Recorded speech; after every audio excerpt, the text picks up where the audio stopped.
إني جزيتهم اليوم بما صبروا أنهم هم الفائزون.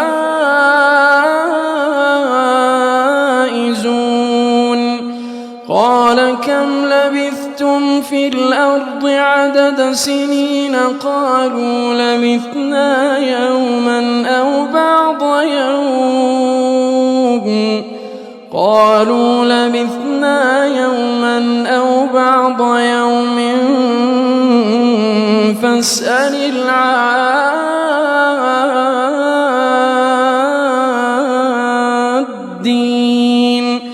قال إن لبثتم إلا قليلا لو أنكم كنتم تعلمون.